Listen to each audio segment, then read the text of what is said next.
Conversion of whole numbers in base 10 to base 5. Let's learn how to convert 38 base 10 to base 5. Solution.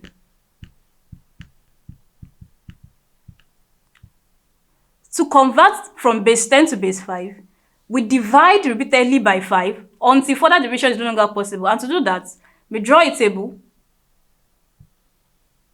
We place the number we are converting here, which is 38 here. Then we place the base we are converting it to, 5, at the other side. And we'll start dividing. 5 goes in 38, that's 7.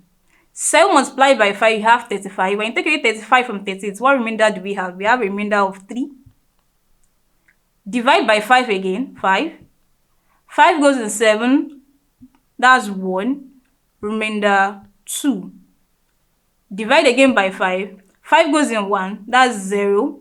Remainder 1. Do we have any other division we can do here again? No. So we take our remainder upwards. So we have 38 base 10 equals 1, 2, 3 base 5. And that's how to convert 38 base 10 to base 5.